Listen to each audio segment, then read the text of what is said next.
नमस्कार साथियों, आप सभी का स्वागत है आपके अपने YouTube channel learn with VS में। जहां पर आज हम लोग सीटेट 2024 जो दिसंबर का एग्ज़ाम होने वाला है उसके लिए हम मैथ पढ़ने वाले हैं। मैथ में हम लोग जो प्रीवियस ईयर का जो सेट हुआ था 2024 जुलाई में सेट आई का, उसका आज हम लोग देखेंगे कैसे प्रश्न आए थे और इस बार कैसे प्रश्न आने की संभावना है और हम लोग कैसे सॉल्व कर सकते हैं। शुरू करते हैं आज का सेशन। चलिए तो देखते हैं क्वेश्चन नंबर 31 में पहला जो क्वेश्चन है वो देखते हैं वो क्या कह रहा है। ठीक है, तो पहले सवाल में कह रहा है कि एक जो है चतुर्भुज ABCD है जिसका परिमाप 120 सेंटीमीटर है।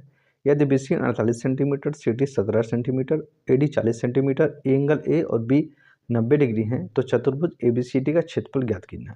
ठीक है, तो ये ऐसा कुछ कह रहा है। पहले हम इसका एक ग्राफ डायग्राम बना लेते हैं। ये इस प्रकार का चतुर्भुज कह रहा है। ठीक है, ये ठीक है, जिसमें कह रहा है A है, ये B है, ये C है, ये D है। ठीक है, इसमें जो हमारा BC की वैल्यू दिया है वो दिया है आपका 48 सेंटीमीटर, CD दिया है 17 सेंटीमीटर, AD दिया है 40 सेंटीमीटर और परिमाप दिया है। तो अब देखिए इसमें AB नहीं पता है तो सबसे पहले हमें AB पता करना होगा। तो हम इन तीनों को जोड़ देंगे और परिमाप क्या होता है, सब भुजाओं का सम होता है। तो इसका मतलब होगा 120 जो आएगा किसके बराबर आपके आएगा, इन सबके सम के बराबर आएगा। तो जोड़ देंगे 40 और 40 जोड़ेंगे 80 8 88, 88 में आप 17 जोड़ेंगे तो आपका आएगा 105। ठीक है, 105 प्लस आपका आ जा रहा है ए बी। ठीक है, ये हो गया। तो यहाँ से ए बी की वैल्यू आ गई 15 आपका। ठीक है, ए बी की वैल्यू कितना आ गया 15। तो ये आपका ए बी की वैल्यू यहाँ पर 15 होगी। ठीक, अब देखिए ये जो बना हुआ है ये किस प्रकार का चतुर्भुज, ये आपका समलंब चतुर्भुज है। तो इसका जो क्षेत्रफल होता है 1/2 होता है और सम ऑफ पैरेलल साइड, ये मतलब ये आपका ये समांतर साइड है। तो इसको जोड़ेंगे कितना आएगा 88 इंटू बीच की डिस्टेंस, और डिस्टेंस क्या होगा ए बी के बराबर हो गया 15 हो गया। अब इसको आप 2 से काट देंगे 44 आ जाएगा, फिर 15 से गुणा कर देंगे। ठीक, तो 15 चौके 60 हो जाएगा, 15 चौके 66 66 600 आपका 60 आ जाएगा इसका क्षेत्रफल। तो पहला ऑप्शन हमारा सही हो जाएगा ए नंबर। ठीक है, चलिए क्वेश्चन नंबर हम 32 करते हैं। 32 में देखते हैं क्या कह रहा है। 32 में कह रहा है कि निम्नलिखित में से कौन सा कथन गणित में उपपत्तियों के संबंध में सबसे कम उपयुक्त होता है। पहला कथन कह रहा है यह व्याख्या करता है कि एक विशेष गणितीय परिमाण सत्य क्यों होना चाहिए। ये बात सही बताता है। भाई उत्पत्तियों का मतलब होता है किसी चीज़ का डेरिवेशन हम लोग क्यों करते हैं और डेरिवेशन से हमें क्या लाभ मिलता है। तो डेरिवेशन हमें ये बताता है कि जो गणित का फार्मूला है या जो भी कंसेप्ट है उसका सत्य है या नहीं है, सही है गलत है, उसका सही बात कर जाता है। फिर यह संबंधों को उजागर करने में मदद करता है और गणित के अंतर्निहित संरचना में अंतर्दृष्टि प्रदान करता है। ये भी हमारा कथन सही है, क्योंकि इसका मतलब ही होता है जो फार्मूले होंगे उनके बीच में जैसे हम पता होता है a+b का होल स्क्वायर होता है, तो इसमें क्या रिलेशन होता है उसकी भी बात बताता है और उसका कहाँ अप्लीकेशन हो सकता है इसकी भी बताता है। ठीक है, तीसरा कथन है यह विद्यार्थियों को अपने स्वयं के तर्क को मान्य करने में मदद करता है। ये भी सही है। ठीक है, उपपत्तियों का निर्माण अंतर्देशी ज्ञान, ठीक है, पर आधारित होता है ना कि तर्क पर। तो ये गलत कथन कह रहा है कि जो उत्पत्ति होती है, जो डेरिवेशन होता है वो तर्क पे होता है, किसी के ज्ञान पे नहीं होता है। तो हमारा ऑप्शन नंबर 4 सही हो जाएगा। ठीक है, चलिए अब हम क्वेश्चन नंबर 33 की बात करते हैं। 33 में कह रहा है पी क्यू आर एस एक समांतर चतुर्भुज है जिसके विकर्ण पी आर और क्यू एस है, परस्पर बिंदु ओ पर प्रतिच्छेदित करते हैं। यदि ओ पी एक्स प्लस 7 है, O Q X plus Y है, O R 20 centimetre, O S 16 centimetre है, तो 7y+5 का मान ज्ञात करना है। तो इसके लिए हमें एक डायग्राम बनाना पड़ेगा। सबसे पहले समांतर चतुर्भुज बना देते हैं। ठीक है, ये आपका हो गया पी क्यू आर एस और ये एक दूसरे को ओ बिंदु पे काट रहे हैं। ठीक है, ये आपका पॉइंट ओ हो जाएगा। ठीक, अब यहाँ पे देखिए वैल्यूज़ दिया हुआ है। यहाँ पे वैल्यू क्या क्या दिया हुआ हम देख लेते हैं। ठीक है आपका, तो यहाँ पे जो वैल्यू दिया हुआ है पी ओ की वैल्यू दिया हुआ है, पी ओ की वैल्यू दिया है x+7। ठीक, इसकी वैल्यू x+7 दिया हुआ है। ठीक, और ओ क्यू मतलब इसकी वैल्यू दिया है x+y दिया हुआ है। ठीक है, और फिर ओ आर की वैल्यू जो दिया है वो 20 सेंटीमीटर दिया हुआ है और ओ एस की वैल्यू दिया हुआ आपका 16 सेंटीमीटर। ठीक है, ये चीज़ दिया हुआ है। ठीक है, अब हम लोग क्या करते हैं देखिए ध्यान से। तो हमें x+7y+5 की वैल्यू पता करना है। ये वैल्यू तभी पता होगा जब x और y की वैल्यू पता हो। देखिए हमें पता है ना कि जो समांतर चतुर्भुज होते हैं वो जो डायगोनल होते हैं उनकी एक दूसरे को बराबर काटते हैं। इस मतलब x+7 जो है वो 20 के बराबर होगा। मतलब x+7 किसके बराबर होगा, 20 के बराबर होगा। तो यहाँ से x की वैल्यू कितना आएगा आपका, हम 13 आ जाएगा। ठीक, दूसरा चीज़ ये है ये देखिए जो 16 होगा ये x प्लस वाई के बराबर है, तो x प्लस वाई किसके बराबर होगा, 16 के बराबर। अब x की वैल्यू अगर हमारे पास 13 आ गया है तो y की वैल्यू कितना आ जाएगा, 3 ना। यहाँ पे हम सॉल्व कर लेंगे तो y की वैल्यू हो जाएगा हमारे पास 3। ठीक। अच्छा अब हमें क्या पता करना है, 7y प्लस 5 का। तो y की वैल्यू कितना निकला, 3, तो यहाँ गुणा कर देंगे तो 7 गुणे 3 प्लस 5 की वैल्यू निकालना है। तो 7 21 5 26, ऑप्शन नंबर आपका 3 सही हो जाएगा। चलिए अब हम बात करते हैं क्वेश्चन नंबर 34 की। 34 में देखिए ये पूरा दिया हुआ है, एक सवाल है, इसकी हमें वैल्यू पता करना है। तुम्हें पता हो ना, सबसे पहले यहाँ डिवाइड करते हैं, फिर हम लोग क्या करते हैं मल्टीप्लाई, फिर प्लस, फिर सब्ट्रैक्शन। इसी चीज़ को हमको यहाँ पे फॉलो करना है। तो पहले यहाँ देखिए 4 से इसको काट देंगे, 13 आएगा, और 13 का 3 में गुणा करते हैं 39। यहाँ पर हमारा 39 हो गया। अब आएगा प्लस, ठीक है। ये देखिए रूट में क्या ना दिया है 441, ये किसका स्क्वायर रूट होता है, ये आपका होता है 21 का। अब 21 तो ये हो जाएगा, यहाँ भाग है तो 7 से काट देंगे 3 आ जाएगा, और फिर 3 का 3 में गुणा करते हैं, 3 त्रिक 9, ये आ गया आपका, ठीक है, प्लस हो गया। अब देखिए यहाँ पर भी आपका जो है, एक मिनट, यहाँ 3 से 3 3 9 9, और यहाँ पे प्लस 5 हो गया आपका। अच्छा अब देखिए हम माइनस है, इसको यहाँ पे भाग है, तो इसको 4 से काटेंगे, 4 8 32, 4 आ जाएगा, इंटू 12 लग देंगे। ठीक। अब हम क्या करते हैं देखिए, अब ये आपको हम जोड़ देते हैं, ठीक है।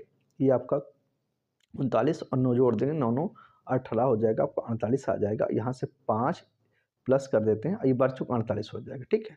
अब 48 से 48 कट गया, आपका आंसर आया 5, आपका दो नंबर वो सही हो जाएगा, ठीक है। चलिए अब हम बात करते हैं क्वेश्चन नंबर 35 की। 35 में देखते हैं क्या कह रहा है। अरुण वरुण से 3 वर्ष से बड़ा है, ठीक है। 8 वर्ष पहले अरुण की आयु का 5/6वां भाग वरुण की आयु के 3/5वें भाग से 6 वर्ष अधिक था। यदि वरुण की वर्तमान आयु x है तब x का मान ज्ञात कीजिए। तो इसमें देखिए अरुण का आयु कितना दिया, x दिया है, ठीक है, और अरुण वरुण 2 है। तो अरुण की अगर उम्र x वर्ष है तो वो अरुण क्या है, 3 वर्ष से बड़ा है, तो अरुण की कितना हो जाएगा, x प्लस 3 हो जाएगा, ठीक है। अब इसके बाद क्या कह रहा है 8 वर्ष पहले, ठीक। तो 8 वर्ष पहले का मतलब होता है दोनों की उम्र जो है 8 साल कम हो जाएगी, ठीक। तब अरुण की जो उम्र हो जाएगा आपका, ठीक है, ये अरुण की उम्र हो जाएगा आपका, ये एक्स, 8 में से माइनस कर लेंगे, 8 कर लेंगे से हम माइनस 8 यहाँ भी माइनस कर लेंगे, तो ये आ जाएगा एक्स माइनस 5 आएगा, और वरुण की जो उम्र हो जाएगी एक्स माइनस 8 आ जाएगा, ठीक। अब दूसरा चीज़ क्या कह रहा है, दूसरा चीज़ कह रहा है कि जो अरुण है, अरुण की उम्र का 5/6, तो इसमें हम 5/6 का गुणा कर देंगे, 5/6। और जो वरुण की है वो 3/5, वो 3/5 कह रहा है, 3/5 से गुणा कर देंगे। ये कह रहा है कि जो अरुण है वो वरुण से अब भी 6 वर्ष अधिक है, तो ये इससे ज़्यादा है। और बराबर का मतलब होता है कि दोनों साइड के बराबर होना चाहिए। तो जो अरुण को ज़्यादा कह रहा है हम इसमें ज़्यादा कर देंगे 6। तो अब इधर जब आ जाएगा तो ये माइनस में हो जाएगा और ये बराबर। तो अब देखते हैं ये कहाँ पे ऑप्शन मिल रहा है। तो ये आपका ऑप्शन जो है आपका पहला वाला वो बिल्कुल सही हो रहा है, ठीक है। तो आपका आंसर आपका ये तो आपका पहला हो जाएगा, ठीक है।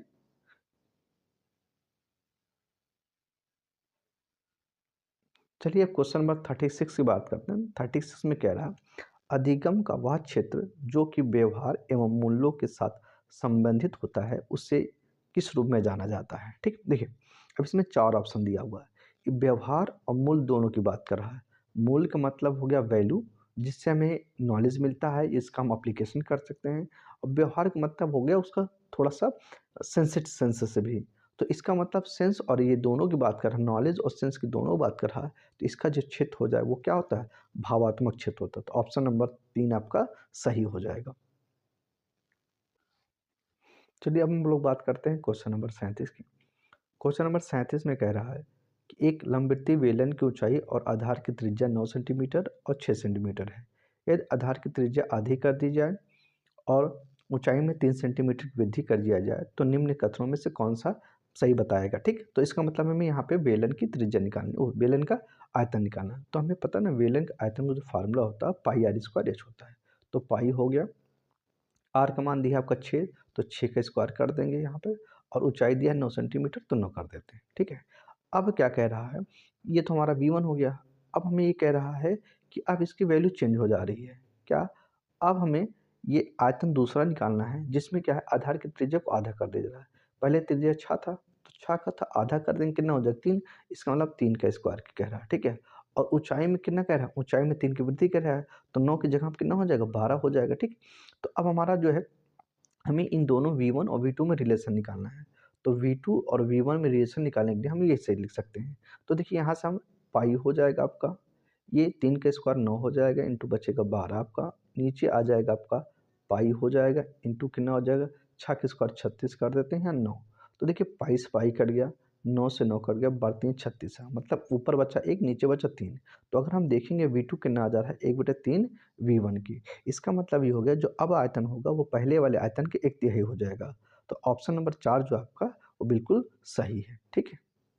चलिए अब हम लोग क्वेश्चन नंबर 38 की बात करते हैं। 38 में कह रहा है वैन हैले के ज्यामितीय अधिगम के सिद्धांत के अनुसार निम्नलिखित कथनों को ज्यामितीय सोच के आरोही स्तरों में व्यवस्थित कीजिए।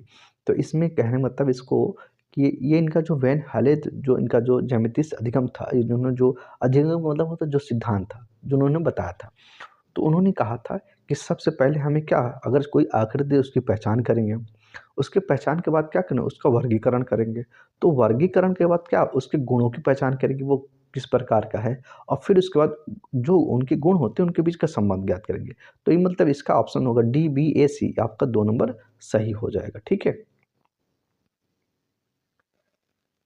चलिए अब बात करते हैं क्वेश्चन नंबर 39 की, जिसमें कह रहा है कि एक पाई चार्ट में किसी विद्यार्थी द्वारा गणित, विज्ञान, सामाजिक विज्ञान, हिंदी और अंग्रेजी में प्राप्त अंकों को क्रमशः 90 डिग्री, 80 डिग्री, 65, 75, 50 के कोणों द्वारा निरूपित किया गया है। यदि विद्यार्थी को कुल अंक 540 हो तो गणित और अंग्रेजी में प्राप्त अंकों का अंतर कितना है, ठीक है। अच्छा, तो देखिए इसका मतलब ये होता है कि एक प्रकार का सर्कल बनता है और इसमें विभिन्न विभिन्न जो सेक्टर बनाए होते हैं उसे बोलते हैं त्रिज्याखंड, और इसी से इसका निरूपण किया जा रहा है।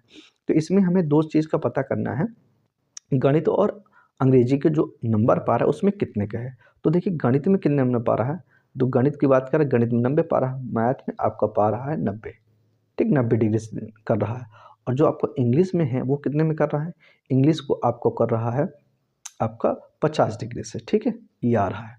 अच्छा, अब हमें पता है ना कि जो ये पूरा पूरा एंगल होता है वो 360 का होता है, और 360 किसके बराबर है, 540 के बराबर है। इसका मतलब जो 360 है वो किसके बराबर है, 540 के बराबर। तो हमें 1 डिग्री पता करना होगा, 1 डिग्री का मतलब होगा 360 से भाग पता करना है। अब देखिए दोनों में हमें डिफरेंस पूछ रहा है, दोनों में अंतर पूछ रहा है, और अंतर कितने का है, 40 का है। इसका मतलब ये हमें 40 की वैल्यू निकालना है, तो 40 से हम गुणा कर देंगे, ठीक है। तो देखिए 0 0 कट जाएगा, 9 चौके 36 होगा, 9 छक्के 54 होगा, ये 4 धाम में 40 होगा, 10 कट गया तो 10 छंगे 60। आपका आंसर नंबर 1 सही है, ठीक है। चलिए अब हम बात करते हैं क्वेश्चन नंबर 40 की। क्वेश्चन नंबर 40 में कह रहा है एनसीईआरटी के अनुसार उच्च प्राथमिक स्तर पर संख्या प्रणाली के अंतर्गत निम्नलिखित में से कौन सा प्रकरण सम्मिलित नहीं किए गए हैं। तो देखिए जब हम लोग कक्षा 6 से 8 की बात करते हैं तो ये हमारा कुछ प्राथमिक स्तर होता है जिसमें हम लोग 6 से 8 तक की गणित को पढ़ते हैं, जिसमें हमारा घातांक है, भिन्न है, वर्गमूल आता है। देखिए जो समृद्ध संख्याएं हैं वो क्लास 11 में पढ़ने को मिलता है। इसका मतलब क्लास 11 वाला ये चीज़ नहीं किया गया है, तो ऑप्शन हमारा ए सही हो जाएगा।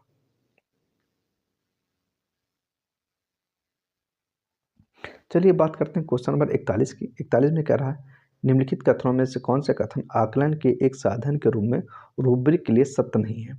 तो देखिए रूब्रिक का एक निश्चित पैमाना होता है, ये भी सही है। रूब्रिक के पैमाने में प्रत्येक बिंदु पर प्रदर्शन का वर्णन करने वाली विशेषताओं की सूची थी, ये भी सही कह रहा है, ठीक। रूब्रिक में विद्यार्थियों के लिए एक स्पष्ट प्रदर्शन लक्ष्य होता है, ये भी सही कह रहा है। रूब्रिक मूल्यों को अधिक व्यक्तिपारक बनाता है, व्यक्तिपारक नहीं, ये व्यक्तिपारक का मतलब हो गया किसी विशेष के लिए, मतलब इसका मतलब ये हो गया कि एक व्यक्ति की कोई वैल्यू अलग होगी तो दूसरे व्यक्ति के लिए वैल्यू अलग हो जाएगी, जबकि ऐसा तो है नहीं, ये तो सबके लिए सेम रहता है। तो इसलिए हमारा ऑप्शन क्या हो जाएगा, 4 नंबर सही हो जाएगा, ठीक है। चलिए अब हम क्वेश्चन नंबर 42 की बात करते हैं। 42 में कह रहा है किसी बहुफलकी के फलकों एफ, किनारों ई और शीर्षों वी की संख्याएं क्रमशः 7, 15 और x हैं, तब 2f plus 3e minus 4x का मान ज्ञात करना है, ठीक है। तो हम सबसे पहले इसमें देखते हैं कि फलक, किनारों और शीर्षों में क्या संबंध होता है। तो इसका जो फार्मूला होता है F minus E plus V equal to 2 होता है, ठीक है। तो हम इस पर पहले वैल्यू रखकर हम क्या करेंगे, एक्स की वैल्यू फाइंड आउट कर लेंगे। तो देखिए यहाँ पे जो वैल्यू दिया है 7 माइनस 15 प्लस एक्स बराबर आपका हो जाएगा 2। तो यहाँ से हम निकालेंगे कितना आ जाएगा -8 प्लस एक्स बराबर 2 हो जाएगा। तो एक्स की वैल्यू आपके पास 10 आ जाएगी। ठीक है, अब हम क्या करते हैं, जब एक्स की वैल्यू 10 आ गई तो यहाँ पे हम वैल्यू रख देते हैं। देखिए यहाँ पे क्या रखा है, 2f रखा है। तो 2f मतलब हो गया 2 का 7 में गुणा करेंगे कितना आएगा, 14 हो जाएगा। प्लस 3 है तो प्लस 3 का मतलब होगा 3 में 15 गुणा करेंगे तो 45 हो जाएगा। माइनस है आपका एक्स की वैल्यू हमने 10 निकाला, 10 और 4 का गुणा करें 40 हो जाएगा। तो यहाँ से आपको बचेगा 5 और 14 5 19, मतलब ऑप्शन नंबर 2 आपका सही है। ठीक है,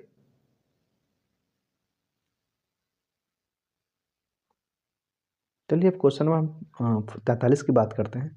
43 में देखिए एक ये पूरा ऐसा सवाल दिया हुआ है यहाँ पर, और हमें कह रहा है पी प्लस क्यू की वैल्यू पता करना है। ठीक है, तो देखिए इसको क्या है, इसको हमें कन्वर्ट करना पड़ेगा फैक्टर में। तो अब हम ये जो दिया हुआ है 2x प्लस 5 को हम लोग क्या मान लेते हैं, जेड मान लेते हैं। ठीक, तो ये जेड का स्क्वायर होगा -5z -14 हो जाएगा। ठीक, इसके बराबर जो लिखा है उसको रहने देते हैं। अब इसका हम लोग फैक्टर कर लेते हैं। ठीक है, जब फैक्टर करेंगे तो आपका आ जाएगा, देखिए Z square -7z plus 2z -14। ठीक, तो आपके यहाँ से यहाँ जेड कॉमन दिखाई दे रहा है, यहाँ से 2 कॉमन दिखाई दे रहा है। जेड कॉमन लेके लेंगे तो यहाँ पे आएगा जेड -7 आ जाएगा। यहाँ +2 कॉमन लेंगे तो जेड -7 आ जाएगा। कुल मिला के एक ब्रैकेट में जेड -7 आ जा रहा है, एक ब्रैकेट में जेड +2 आ जा रहा है। अब इसको आप ध्यान से समझिएगा, जेड -7 और जेड +2 आ जा रहा है। ठीक है, अब हम लोग क्या करते हैं, देखिए अब इसको हम जेड की वैल्यू रख देते हैं। तो हमारे जेड की वैल्यू कितना था, 2x प्लस 5y, अब +7 आ जाएगा एक में, और एक में आ जाएगा आपका यहाँ पर माइनस था, और एक में आ जाएगा 2x प्लस 5y और +2 आ जाएगा। अब देखिए इससे हम कंपेयर करिए इन दोनों को, तो यहाँ से आपको p की वैल्यू -7 मिल जाएगी और आपका q की वैल्यू 2 मिल जाएगा। ठीक, तो अब इन दोनों का क्या कर रहा है, प्लस करने के लिए बोल रहा है। तो जब हम प्लस करेंगे -7 में से 2 निकालेंगे तो कितना आएगा, -5। हमारा ऑप्शन नंबर 4 सही है। ठीक है, चलिए अब हम बात करते हैं क्वेश्चन नंबर 44 की। 44 में कह रहा है कि एक तिर्यक रेखा दो समांतर रेखाओं को प्रतिच्छेदित करती है तथा इस प्रकार तिर्यक रेखा के एक ही ओर बने दो अंतःकोण 2x plus 5y sorry 2x plus 15 और 3x माइनस 20 हैं, तब 4x प्लस 6 का मान ज्ञात करें। तो देखिए ये समांतर रेखा है और इसको एक कर रहा है तिर्यक रेखा, और ये दिया हुआ है, इन दोनों का योगफल की बात कर रहा है। इनकी वैल्यू कितना दिया है, 2x प्लस 15 दिया हुआ है, और इसका दिया कितना 3x माइनस 20 दिया है। अब हमें यहाँ पता होना चाहिए कि ये जो बनाते हैं दो समांतर रेखा और तिर्यक रेखा काटती है, तो इन दोनों का योगफल 180 होता है। इसका मतलब हमको जोड़ने पर 280 आना चाहिए, तो जोड़ देते हैं। तो 2 और 3 यहाँ आ जाएगा हमारे पास 5, और यहाँ पे -20 में 15 निकलेगा, -5 आएगा, बराबर कितना होता है 180। 5 उधर जाएगा तो 5x बराबर कितना आ जाएगा, 185 आ जाएगा। 5 से काट देंगे, 5 3 15, बचेगा 5 7 35, 37 डिग्री आ जाएगा। ठीक है, तो अब हमें किसकी वैल्यू पता करना है, 4x प्लस 6 की। तो यक्स का मान अगर 37 आ गया तो 4 से गुणा कर देना, 7 चौक 28 और 4 3 12, 12 2 14 हो जाएगा, प्लस इसमें 6 जोड़ देते हैं तो 48 से 54 हो जाएगा। तो ऑप्शन नंबर ए हमारा सही है। ठीक है, चलिए अब हम बात करते हैं क्वेश्चन नंबर 45 की। 45 में कह रहा है ये जो भिन्न दिया हुआ है, भिन्न में ये पता करना है कि सबसे बड़ी भिन्न और सबसे छोटी भिन्न में का योगफल पता करना है। तो हमें सबसे पहले हमें पता करना पड़ेगा सबसे बड़ा भिन्न कौन है, सबसे छोटा भिन्न। तो हम इसको पता करने के लिए क्या है, सबसे इसमें एक तरीका है, इसको भाग दे देते हैं। तो जब हम 7 में 6 का भाग 6 में 7 का भाग देंगे तो कितने हुआ, 7 8 56 0.8 आएगा। ठीक, अच्छा दूसरा आएगा 2 और पॉइंट भाग देंगे तो यहाँ पे 6 आ जाएगा, 2.5। तीसरा आ जाए भागे तो 0 पॉइंट आएगा, 8 3 24 आएगा। ठीक है आपका, और फिर चौथा आ जाएगा आपका ये 2 पॉइंट 15 25 75 आएगा। तो इसमें देख रहे हैं अगर सबको हम डेसिमल बदल रहे हैं तो सबसे हमारी जो छोटी वैल्यू है 0.3, 0.3 किसकी वैल्यू है, 3/8 की वैल्यू आ रही है, और सबसे बड़ा जो आपका 2.6 आ रहा है। 2.6 मतलब 2 सही 3/5 क्या रहा है। तो अब इन्हीं दोनों को हमको जोड़ने के लिए कह रहा है तो हम जोड़ देते हैं। ठीक है, अब ये जो दिया हुआ है इसको हम सिंपल कर लेते हैं, 2 5 10 10 3 13, तो 13/5 हो जाएगा, और प्लस यहाँ पे 3/8 की वैल्यू कह रहा है तो गुणा कर देंगे, 13 8 104 हो जाएगा, और 5 ये 15 बटे कितना 8 5 40 हो जाएगा, जोड़ेंगे कितना आगे 119 हो जाएगा बटा 40 होगा। अब इसको भाग सही बटन बना लेंगे तो 40 दूना 80 हो जाएगा, बच्चे को 39/40, मतलब ये ऑप्शन आपका जो 4 में मिल रहा है वो सही हो जाएगा। ठीक है,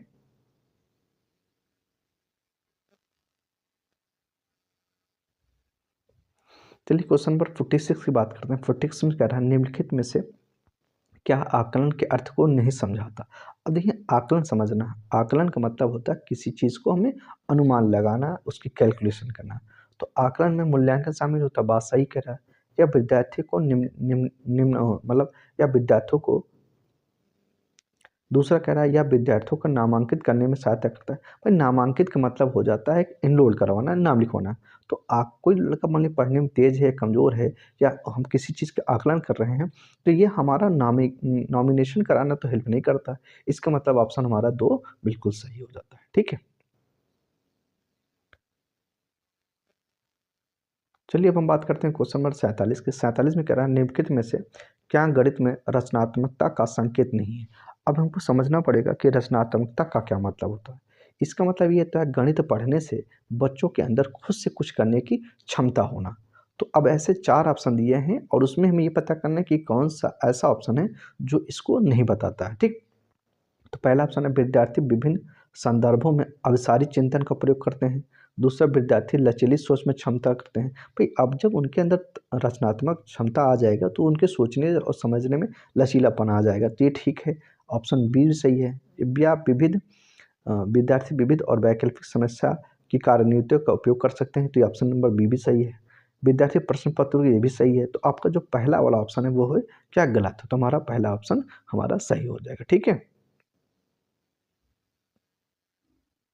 चलिए क्वेश्चन नंबर हम 48 की बात करते हैं। 48 में कह रहा है कि 555 में जोड़ी जाने वाली यक्स एक ऐसी न्यूनतम संख्या है जिसे उसे पूर्ण बना देती है। ठीक है, तो 3x प्लस 5 का हमें मान ज्ञात करना है। तो मतलब कि 955 में क्या जोड़ दें जिससे एक पूर्ण वर्ग बन जाए, और वो हमें संख्या क्या है, यक्स है।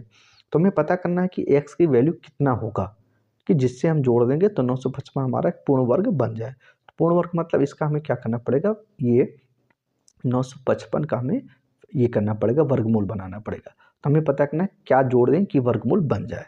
तो हमें पता ना कि इसको कैसे निकाला जाता है, 3 से भाग ले जाएंगे, 3 3 9 हो जाएगा, यहाँ 55 आ जाएगा, 3 3 जोड़ देंगे 6 आ जाएगा। और फिर अब देखते हैं कितनी बार, मिनिमम एक बार तो जाएगा ही जाएगा। जब हम देखते हैं 61, यहाँ पे 55 बच रहा है, इसका मतलब हमारा यहाँ पर कितना कम बच रहा है, 6 बच रहा है। इसका मतलब एक्स को वैल्यू कितनी आ जाएगी, 6, मतलब 6 जोड़ देंगे तो ये संख्या हमारा क्या हो जाएगा, पूर्ण वर्ग बन जाएगा। ठीक है, तो एक्स की वैल्यू हमें फाइंड आउट हो गया। अब हमें क्या पता करना है, 3x प्लस 2 की वैल्यू। तो 3 गुणे एक्स की वैल्यू कितना आ गया हमारा 6 और प्लस 2, तो 3 छंग 18 और प्लस 2, 18 2 कितना हो जाएगा 20, मतलब हमारा ऑप्शन पहला वो सही हो जाएगा। ठीक है, अब कह रहा है क्वेश्चन में 49 की बात करते हैं। 49 में कह रहा है कि 1 और 500 के बीच ऐसी कितनी प्राकृतिक संख्याएं हैं जो संख्या 3 5 7 से प्रत्येक से विभाजित हो जाती हैं। तो मतलब ऐसी संख्या जो तीनों से विभाजित हो, तो इन ऐसे पता करने के लिए इनका हम एलसीएम ले लेते हैं। ठीक है, तो इनका क्या लेना पड़ेगा, एलसीएम। तो एलसीएम कितना होगा, 3 5 15 सत्ते 105 हो जाएगा। ठीक, अब हमें मतलब जो संख्या 3 से कटेगी और जो 5 से कटेगी, जो 7 से कटेगी, वो 105 से भी कटना ही कटना चाहिए। तो हम क्या करते हैं, 105 का जो है 500 में भाग दे देते हैं। ठीक है, 500 में जब भाग देंगे तो सीधे-सीधे दिखाई दे रहा है 4 बार जाएगा, 5 बार तो जाएगा नहीं। तो इसका मतलब आंसर हमारा ये 2 सही हो जाएगा। क्वेश्चन नंबर 50 की बात करते हैं। 50 में कह रहा कि राष्ट्रीय पाठ्याचार रूपरेखा 2005 के अनुसार निम्नलिखित में कौन से गणित प्रक्रिया गणित में सबसे कम महत्वपूर्ण है। तो क्या सबसे कम महत्वपूर्ण वो है, तो देखिए यहाँ पे जो दिया गणित में शॉर्टकट खोजना। ठीक, ये जो चीज़ कभी सिखाया नहीं जाता कि गणित में शॉर्टकट क्या है। भाई हम लोग गणित को सीखते हैं और उसका अप्लीकेशन कर देते हैं, सीखना। ठीक, तो इसका मतलब ये हमारा जो 3 नंबर है वो गलत हो जाएगा।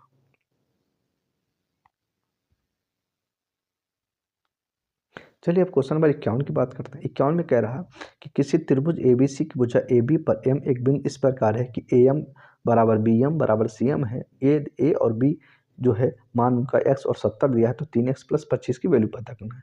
तो सबसे पहले इसके लिए हमें डायग्राम बनाना पड़ता है। ये हम डायग्राम बना लेते हैं।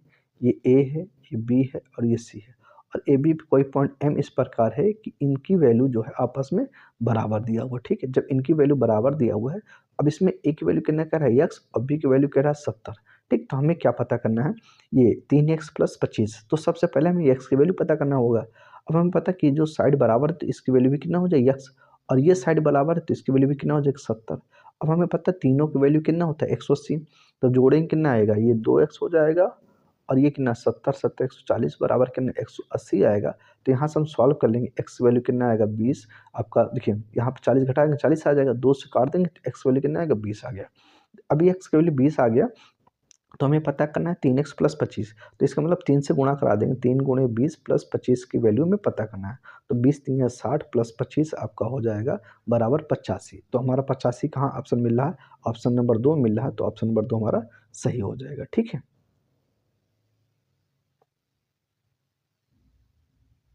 अब चलिए हम क्वेश्चन नंबर 52 की बात करते हैं। 52 में कह रहा है कि 10% वार्षिक दर पर निवेश की गई एक धनराशि 2 वर्ष में 3,267 रुपये हो जाती है। तो जब ब्याज वार्षिक संयोजित होता है उसी राशि पर उसी दर से 2 से 1/2 वर्ष में साधारण ब्याज ज्ञात करना है। ठीक है। तो मतलब हमें इसमें मूलधन नहीं दिया है और निजधन दिया है। तो सबसे पहले हम क्या पता करेंगे, हमें मूलधन पता करेंगे। ठीक है। चूंकि आज का जो 10% है इसको हम 10% को भिन्न बना लेंगे। ठीक है। भिन्न बनाने मतलब हो गया 1/10 आ जाएगा। इसका मतलब ये हमारा नीचे वाला मूलधन व्यक्त करेगा और ऊपर वाला हमारा ब्याज बताता है। ठीक है। और अगर हम जोड़ देंगे तो हमारा मिजधन आ जाएगा। इसका मतलब 10 रुपये हमारा मूलधन होगा तो 11 रुपये मिजधन हो जाए। ये 1 साल का, और 2 साल का पता करना होता तो हमें ये वर्ग कर देते हैं। इसका मतलब ये 100 हो जाएगी, ये हमारा हो जाएगी 121। ठीक है। अच्छा, अब हमारा मिजधन जो है 121 है, लेकिन मिजधन की वैल्यू कितना दिया है? 121 की वैल्यू दिया है 3,267 दिया हुआ। ठीक। अब इसको हम काट देंगे 11 से, 11 से काटेंगे, 11 दूना 22, यहाँ पे आ जाएगा 10 आपका, और 11 9 99, 11 77 हो जाएगा। फिर 11 से काट देंगे, आपका 11 दूना 22 और 11 77 हो गया, 27 हो गया। ठीक है। अब मतलब हमारा जो है 121 की वैल्यू 27 आ रही है। ठीक, हमने काट दिया। तो अब हमें 100 की वैल्यू पता करना है, तो 100 की वैल्यू पता करने में मतलब कितना हो जाएगा? 2700। इसका मतलब हमारा जो है वो मूलधन कितना होगा? 2700। ठीक है। अब हम यहाँ पे मूलधन 2700 पता कर दिया, हमें अब इस पे है हमें साधारण ब्याज पता करना है। तो एस आई बराबर कितना होता है? पी आर टी होता है। पी मतलब मूलधन, ये क्या हो गया? 2700। ठीक है। ये आपका हो गया 2700, और दर आपका हो गया 10%, समय हो गया 2 दूना 4 1 5 5/2, और यहाँ पे हम लोग लगा देंगे 100 से भाग कर, 2 जीरो से 2 जीरो कट जाएगा, 2 से काटेंगे 5, और 27 और 25 का गुणा करा देंगे। ठीक है। जब 27 और 25 का गुणा करा देंगे, हाँ हाँ, 25 और 7 का गुणा करा देंगे, तो 25 सत्ते आपका हो जाएगा 175, कहाँ से 17 पंद्रह 50 67, ये आपका ये आ जाएगा 675। तो ऑप्शन नंबर 3 आपका सही हो जाएगा। अब चलिए बात करते हैं क्वेश्चन नंबर 53 की। 53 में कह रहा है कि एक त्रिभुज एबीसी की भुजा AB पर स्थित डी इस प्रकार है कि CD कोण ACB का समद्विभाजक है। यदि A की वैल्यू 50, B की वैल्यू 70 है, तो ADC ज्ञात करना है। तो सबसे पहले इसका हम डायग्राम बना लेते हैं। ठीक है। ये A है, ये B है, ये आपका C है। इसमें कह रहा है कि AB पे एक बिंदु D है और इस प्रकार है कि जो ACB है उसको समद्विभाजित करता है। इसका मतलब ये कह रहा है ये वाला एंगल दोनों बराबर है। ठीक है। अच्छा, ये दोनों बराबर है। इसमें A की वैल्यू दिया है 50 डिग्री और B की वैल्यू दिया है 70 डिग्री। ठीक है। और इसमें कह रहा है तो हमें किसकी वैल्यू निकालना है? ADC हमें इसकी वैल्यू पता करना है। ठीक है। चलिए, तो अब इसमें देखिए, अगर ये समद्विभाजक है तो इसकी वैल्यू बराबर होगी, तो हम दोनों की वैल्यू x मान लेते हैं। तो अब हमें पता है कि त्रिभुज के तीनों कोणों के योगफल 180 होता है, तो हम इनको जोड़ देते हैं। तो 2x प्लस और 7 5 12 120 बराबर कितना आ जाएगा? 180 आ जाएगा। इधर घट जाएगा तो आएगा 60। तो x की वैल्यू कितना आ जाएगा आपका? 30, 2 से भाग देने पर। ठीक है। तो x की वैल्यू हमें 30 पता हो गया। तो अब देखिए, हमें इसमें इसकी वैल्यू पता करना है। तो देखिए, ये भी एक त्रिभुज बना रहा है। इसका मतलब x और 50 और 30 का सम भी कितना आना चाहिए? 180 आना चाहिए। x प्लस 50 प्लस इसकी वैल्यू कितना है? ADC की वैल्यू कितना आना चाहिए? 180 आना चाहिए। अब x की वैल्यू हमने 30 निकाला है। ठीक है। x की वैल्यू हमारे पास 30 आ गया, तो यहाँ पे 30 हो गया, ये आपका 50 हो गया, और ये हो गया ADC बराबर कितना हो जाएगा? 180। ठीक। तो 50 30 80 हो गया। अब 80 घट जाएगा तो उधर जब जाएगा तो 100 हो जाएगा। तो इसका मतलब ADC की वैल्यू कितना हो गया? 100 डिग्री। ठीक है। तो ये जो आपका ऑप्शन जो 4 नंबर है वो सही हो जाएगा। ठीक है। चलिए दोस्तों, हम क्वेश्चन नंबर 55 की बात करते हैं। 55 में देखते हैं क्या कह रहा है। 55 में कह रहा है कि एक व्यापारी 12 पंखे 24,000 में खरीदता है। वह प्रत्येक पंखे को उसके क्रय मूल्य से 25% पर अधिक अंकित करता है। यदि वह सभी पंखों पर 10% की छूट देता है तो वह इसका लाभ ज्ञात करना है। ठीक है। देखिए, 12 पंखों को खरीद रहा है 24,000 रुपये में, तो एक पंखे को खरीदे कितने का? 2,000 रुपये में। तो ये 2,000 आपका CP हो गया। ठीक है।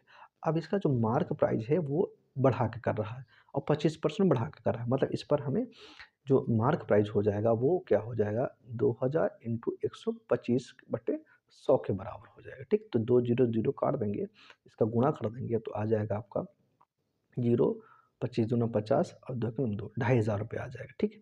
लेकिन इसमें जो सेलिंग प्राइस कह रहा है, जो इसका सीपी हो रहा है, एसपी हो रहा है, वो क्या कह रहा है 10% छूट दे रहा है, मतलब इस पे 90% के बराबर दे रहा है। तो 90% को सेल करने के लिए हम इसको सॉल्व कर लेते हैं। 2 0 0 कट जाएगा, गुणा कर लेंगे, 0 आ जाएगा और ये आपका हो गया 9 5 45, 9 2 18 2, 4 22 हो गया, ठीक है। मतलब 2250 रुपये में आपको सेल कर रहा है। खरीद रहा है 2000 रुपये में, बेच रहा है 2050 में। मतलब इसका मतलब ये हो गया कि हमें 250 रुपये का लाभ हो रहा है। अब एक पंखे पे 250 रुपये का लाभ हो रहा है तो 12 पंखे पे कितना लाभ है पता करना है। तो गुणा कर देंगे, 0 0 हो जाएगा, 12 पंजे 60, 12 दूनी 24, 36, मतलब 3000 का लाभ हो रहा है। तो आपका ऑप्शन नंबर जो 2 है वो सही हो जाएगा, ठीक है। चलिए अब हम बात करते हैं क्वेश्चन नंबर 56 की। 56 में कह रहा है कि A minus B plus C का whole square minus A minus B minus C का whole square upon B minus C है, इसका वैल्यू हमें पता करना है। तो इस पर हम क्या करेंगे, देखिए A square minus B square formula है, उसी के हिसाब से सॉल्व कर देते हैं। तो इसका फार्मूला होता है एक ब्रैकेट में प्लस, एक ब्रैकेट में माइनस। तो इसको सॉल्व करेंगे, ए माइनस बी प्लस सी और प्लस करेंगे ए माइनस बी माइनस सी कर देंगे, और दूसरे ब्रैकेट में क्या करेंगे हम लोग, ए माइनस बी प्लस सी, और यहाँ पे माइनस करेंगे तो अंदर साइन चेंज हो जाएगी, माइनस ए आ जाएगा आपका, प्लस बी और प्लस सी हो जाएगा, ठीक। अपन नीचे क्या बचेगा हमारा, बी प्लस बी माइनस ए रहेगा, ठीक। अब देखिए यहाँ से सी कट जा रहा है और बाकी सब सेम सेम जुड़ जाएगा, तो कितना आ जाएगा 2a माइनस 2b आ जाएगा एक ब्रैकेट में। यहाँ पे आपका देखिए सी आपका ए से ए कट जाएगा, ठीक है, क्योंकि माइनस में आ रहा है, बी से बी कट जाएगा और सी जुड़ जाएगा तो 2c हो जाएगा, और नीचे आपका वही बचा बी माइनस ए बचा हुआ, ठीक है। अब जरा ध्यान से देखिए, अब यहाँ दो कॉमन दिखाई, जब दो कॉमन लेंगे तो आएगा ए माइनस बी और यहाँ पे आएगा आपका 2c और नीचे बच रहा बी माइनस ए। अब इसको आगे पीछे करके काट सकते हैं तो माइनस में आ जाएगा, तो 2 दूना 4c, तो यहाँ पे 4c आपका आंसर आ जाएगा। ऑप्शन नंबर 3 बिल्कुल सही है। क्वेश्चन नंबर 57 की बात करते हैं। देखिए 57 में क्या कह रहा है, कह रहा है कि एक त्रिभुज है, ठीक है, एक त्रिभुज है, त्रिभुज का जो है क्षेत्रफल 240 सेंटीमीटर दिया हुआ है, उसकी जो एक भुजा है कर्ण के अतिरिक्त वो 30 सेंटीमीटर है, तो त्रिभुज का परिमाप निकालिए। तो ये देखिए ये त्रिभुज है, ये दिया 30 सेंटीमीटर और ये एक हम मान लेते हैं, इसकी वैल्यू हमें पता नहीं है, ठीक है। तो इसका जो क्षेत्रफल होता है 240 बराबर होता है 1/2 आधार इंटू ऊंचाई होता है। आधार कितना है 30 और ऊंचाई हमने मान लिया x, तो इसको काट देंगे 3 8 24, 8 दूना 16 हो जाएगा। तो x की वैल्यू कितना आ गया 16, मतलब ये वैल्यू कितनी आएगी 16 सेंटीमीटर आ गया, ठीक है। अब हमें हमें हाइपोटेनस पता करना है। तो हाइपोटेनस कैसे होता है हमें पता नहीं, इस जो आधार होता है, आधार का स्क्वायर और ये लंब का स्क्वायर का जो होता है उनका सम करके उनका हम रूट निकाल देंगे, स्क्वायर रूट जिसको वर्गमूल कहते हैं, उससे हमें हाइपोटेनस हो निकल जाएगा। तो 30 का स्क्वायर 900 होता है, 16 का स्क्वायर 256 होता है, 1156 हो जाएगा, जोड़ देंगे। ये किसका स्क्वायर रूट है, 34 का स्क्वायर रूट होता है। इसका मतलब हमारा जो हाइपोटेनस हो गया वो 34 हो गया, ठीक है। अब हमें क्या पता करना, इसका परिमाप, परिमाप का मतलब होता है सबको जोड़ दीजिए। तो 34 प्लस 30 प्लस 16 जोड़ देंगे, 34 छः 50 हो गया आपका इधर, ये आपका, और ये 30 80, मतलब 80 आंसर हो जाएगा आपका पहला नंबर। चलिए बात करते हैं क्वेश्चन नंबर 58 की। 58 में कह रहा है कि एक शिक्षार्थियों को विभिन्न प्रकार के त्रिभुजाकार कागज की कर्तनें वितरित करता है और उन्हें कोणों का योग ज्ञात करने के लिए, कोणों को मापने और सारणीबद्ध करने के लिए कहता है। वह प्रत्येक परिस्थिति में परिणाम नोट करने के लिए कहता है। शिक्षण की यह विधि एक उदाहरण है। किस प्रकार का उदाहरण है, शिक्षा केंद्रित उपागम ये नहीं, क्योंकि अगर ये ऑप्शन होता तो इसमें टीचर का भी रोल होता, टीचर भी सहयोग करता है, तो ये गलत हो गया। अब विश्लेषणात्मक उपागम ये भी गलत है, क्योंकि इसमें क्या होता है कि किसी चीज़ को हम, जो थ्योरी रहता है उसको पढ़ते हैं और उसके आधार पर निष्कर्ष निकालते हैं, लेकिन यहाँ पे हमें कुछ करके सीखने की बात कर रहा है। तो निगमन विधि तो ये होगा नहीं, खोज विधि आपका ऑप्शन नंबर सही है, ठीक है। चलिए क्वेश्चन नंबर 59 की बात करते हैं। इसमें कह रहा है कि निम्नलिखित व्यंजनों में से कौन सा सत्य नहीं है, मतलब हमें गलत वाला कथन ढूंढना है। तो इसमें आपका ऑप्शन हो जाएगा 3 नंबर, क्योंकि जो लिखा हुआ है एक्स स्क्वायर प्लस 10 प्लस 25, ये आपका एक्स प्लस 5 का क्या है, होल स्क्वायर है, ठीक है। तो इसको कह रहा था छोटा नहीं कर सकते, तो ये गलत है ना, इसको तो और हम छोटा कर सकते हैं। तो ऑप्शन हमारा ना सी नंबर ठीक हो जाएगा। चलिए क्वेश्चन नंबर 60 की बात करते हैं। 60 में कह रहा है दो संख्या है जिनमें अनुपात 3:7 का और एलसीएम 630 दिया हुआ है, तो एलसीएम और एचसीएफ का सम पता करना है, ठीक है। तो हमें संख्या मान लेते हैं 3x और 7x। अब हमें पता है ना कि एलसीएम कितना होगा। एलसीएम का मतलब होता है जो मिलता है वो भी लेते हैं, जो नहीं मिलता है वो भी नहीं। ठीक है, तो इसका मतलब हो गया 3 और 7 21 एक्स हमारा एलसीएम हो जाएगा और एचसीएफ हमारा कितना हो जाएगा, जो हमारा मिलता रहता है दोनों में क्या मिल रहा है एक्स, एलसीएफ हो गया हमारा एक्स।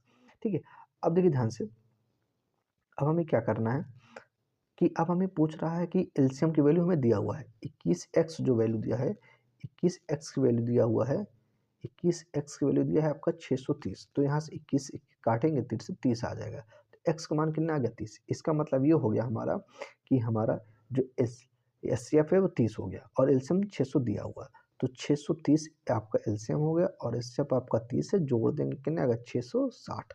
तो ये ऑप्शन आपका 4 नंबर मिल रहा है, सही हो जाएगा। ठीक है, तो दोस्तों बस आज के लिए इतना ही।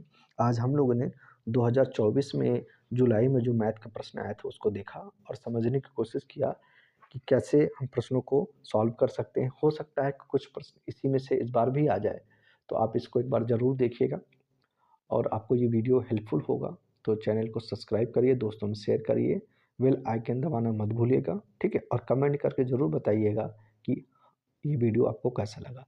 ठीक है, तब तक के लिए पढ़ते रहिए। जय हिंद, जय भारत।